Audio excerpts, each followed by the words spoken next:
नमस्कार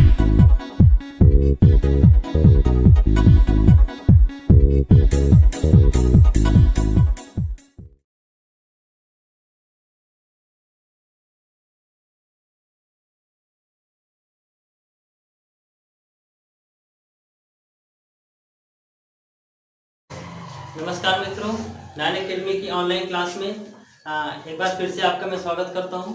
और आज हमारा टॉपिक होगा डाइपोल मूवमेंट। ठीक है ना।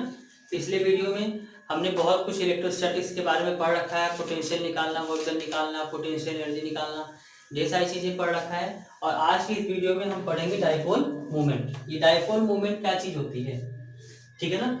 अच्छा, डाइपोल मूवमेंट का मतलब क्या है कि इक्वल और अपोजिट नेचर के चार्ज, इक्वल और अपोजिट नेचर के चार्ज अगर कुछ डिस्टेंस पर रख दिए जाए तो जो असेंबली आपको मिलती है, जो सिस्टम आपको मिलता है, उस सिस्टम को हम क्या कहते हैं, डाइपोल। ठीक है ना। मतलब क्या है कि अगर मैं यहां पर एक माइनस क्यू चार्ज रखूं और दूसरा कैसा चार्ज रखूं, प्लस क्यू चार्ज रखूं, ठीक है ना, और इनके बीच की कुछ डिस्टेंस अगर मैं मेंटेन रखूं तो ये जो पूरा सिस्टम आपको मिलेगा, इस सिस्टम को हम क्या कहेंगे, डाइपोल। ठीक है ना। अच्छा, दूसरी चीज, इक्वल और अपोजिट नेचर के ये जो चार्ज हमने कुछ डिस्टेंस पर रख रखा है, इस डिस्टेंस को हम कितना लेंगे, इस डिस्टेंस को हम लेते हैं कितना है, 2L। मतलब क्या, मिड पॉइंट से L डिस्टेंस पर प्लस क्यू चार्ज है और इसी मिड पॉइंट से L डिस्टेंस पर माइनस क्यू चार्ज है। ठीक है ना। ये जो मैंने अरेंजमेंट बना रखा है, इसको हम क्या कहते हैं, डाइपोल कहते हैं। ठीक है ना। दूसरी चीज, मुझे निकालना क्या है, डाइपोल मोमेंट। ठीक, तो डाइपोल मोमेंट निकालने के लिए करना क्या होगा, डाइपोल मोमेंट निकालने के लिए आपको करना है चार्ज का मैग्नीट्यूड और उसके साथ इनके बीच की स्पेसिंग कितनी है, 2L। ठीक है ना। तो डाइपोल मोमेंट आप कैसे निकालेंगे, Q इंटू कितना, 2L। Q क्या है, जो चार्ज आप सिस्टम पर रख रहे हैं उस सिस्टम का चार्ज है, और साथ ही साथ 2L क्या है, इन दोनों चार्ज के बीच की डिस्टेंस है। तो अगर आपसे कहा जाए किसी सिस्टम का डाइपोल मोमेंट निकालिए, तो डाइपोल मोमेंट निकालने का सीधा सा मतलब है कि आप उस सिस्टम में जो डाइपोल बन रहा हो उस डाइपोल का चार्ज और जिससे डाइपोल बन रहा हो उसकी डिस्टेंस से आप क्या कर देंगे, मल्टीप्लाई कर देंगे। ठीक है ना। तो आपको क्या मिल जाएगा, डाइपोल मोमेंट। ठीक। अच्छा, ये इसका रिप्रेजेंटेशन किससे करते हैं हम, पी से। इलेक्ट्रिक डाइपोल मोमेंट की अगर मैं बात करूं तो इलेक्ट्रिक डाइपोल मोमेंट को किससे रिप्रेजेंट करते हैं, पी से। ठीक है ना। और ये कैसी क्वांटिटी है, ये क्वांटिटी है वेक्टर क्वांटिटी। कैसी क्वांटिटी है, वेक्टर क्वांटिटी। और इसकी जो डायरेक्शन होती है वो माइनस क्यू चार्ज से प्लस क्यू चार्ज की तरफ होती है। कहने का मतलब, अगर मैं वेक्टर p की डायरेक्शन की बात करूं तो वेक्टर p की डायरेक्शन जो होगी वो माइनस क्यू से किधर होगी, प्लस क्यू की तरफ होती है। ठीक है ना। दूसरी चीज, अगर ये वेक्टर वेक्टर डाइपोल मोमेंट अगर वेक्टर क्वांटिटी है तो इसको हम वेक्टोरियल फॉर्म में किस तरह लिख सकते हैं, vector p is equal to q times of vector 2L। ठीक है ना। और ये जो डायरेक्शन होगी वो हमेशा माइनस क्यू से प्लस क्यू की तरफ होगी। ठीक है ना। दूसरी चीज, तो याद रखिएगा डाइपोल मोमेंट आपको इसी तरह से निकालना है। ठीक है। अब हम आते हैं अपने नेक्स्ट टॉपिक पर। हमारा नेक्स्ट टॉपिक है moment of couple on dipole. इसका क्या मतलब है, इसका मतलब है कि अगर किसी डाइपोल को मैं एक्सटर्नल यूनिफॉर्म इलेक्ट्रिक फील्ड में रिप्लेस करूं तो उस टाइम पर उस डाइपोल के साथ क्या होगा। ठीक है ना। इसको जानने से पहले हम एक दो टॉपिक आपको क्लियर करा दें कि कपल क्या चीज होती है। कपल का मतलब होता है कि अगर किसी सिस्टम पर इक्वल और अपोजिट नेचर के फोर्स लगे, मतलब अगर मैंने यहाँ पर F न्यूटन का फोर्स लगाया, यहाँ भी कितने न्यूटन का फोर्स लगाया है, F न्यूटन का फोर्स लगाया है। ठीक है ना। और इन दोनों फोर्स की लाइन ऑफ एक्शन क्या है, अलग अलग है। इसकी लाइन ऑफ एक्शन ये है, इसकी लाइन ऑफ एक्शन ये है। तो इन दोनों फोर्सेस के लाइन ऑफ एक्शन के बीच की परपेंडिकुलर डिस्टेंस कितनी है, d। अब देखिए होगा क्या, जो मैंने ये सिस्टम रख रखा है और यहाँ पर इक्वल अपोजिट नेचर के जो फोर्स लगाए हैं, तो इस फोर्स के कारण ये बॉडी क्या होगी, रोटेट होगी। ये जो पूरा अरेंजमेंट मैंने फोर्स इक्वल अपोजिट नेचर के लगाए हैं और जिनकी लाइन ऑफ एक्शन अलग अलग है, ये क्या बनाते हैं, कपल बनाते हैं। और ये करेंगे क्या, इस सिस्टम को इस पॉइंट के अबाउट क्या करेंगे, रोटेट करेंगे।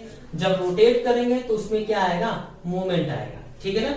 तो कपल जब भी जनरेट होता है तो वहां पर आप मूवमेंट किस तरह कैलकुलेट करते हैं, फोर्स कितना आपने लगाया है, F न्यूटन का, और उन दोनों फोर्स के लाइन ऑफ एक्शन के बीच की परपेंडिकुलर डिस्टेंस से आप क्या कर देते हैं, मल्टीप्लाई कर देते हैं, ठीक है ना। तो आप कैलकुलेट कर सकते हैं कि अगर किसी सिस्टम पर कपल जनरेट हो तो उस केस में उस बॉडी पर मूवमेंट कितना लगेगा, tau is equal to F into D से। दूसरी चीज अगर मैं बात करूं कि अगर किसी, एक कॉन्सेप्ट तो आपका मूवमेंट का ये हो गया, मूवमेंट ऑफ कपल का। दूसरा कॉन्सेप्ट है, अगर मैं यहाँ किसी इलेक्ट्रिक फील्ड में किसी पॉजिटिव चार्ज को प्लेस करूं तो इस पॉजिटिव चार्ज पर जो इलेक्ट्रोस्टैटिक फोर्स लगेगा वो फोर्स हमेशा इलेक्ट्रिक फील्ड की ही डायरेक्शन में लगता है, ठीक है ना।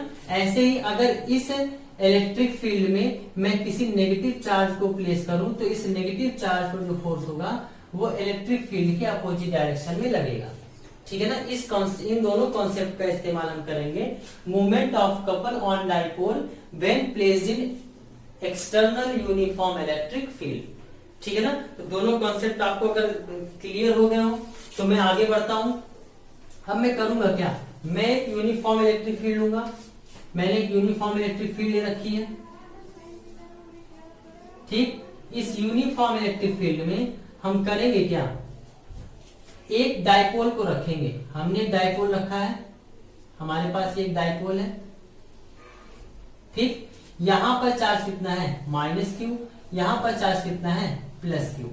अब होगा क्या, ये आप समझ सकते हैं कि ये जो यूनिफॉर्म इलेक्ट्रिक फील्ड हमने लगाया है वो कितना है, E इलेक्ट्रिक फील्ड है, ठीक। अच्छा, अब देखिए होगा क्या, यहां पर कैसा चार्ज है, पॉजिटिव चार्ज है, ठीक। तो इस पॉजिटिव चार्ज पर जो फोर्स लगेगा वो इलेक्ट्रिक फील्ड की डायरेक्शन में लगेगा, ठीक है ना। ऐसे ही यहाँ नेगेटिव चार्ज पर जो फोर्स लगेगा वो इलेक्ट्रिक फील्ड के अपोजिट डायरेक्शन में लगेगा, अभी भी मैंने आपको बताया था, ठीक है ना।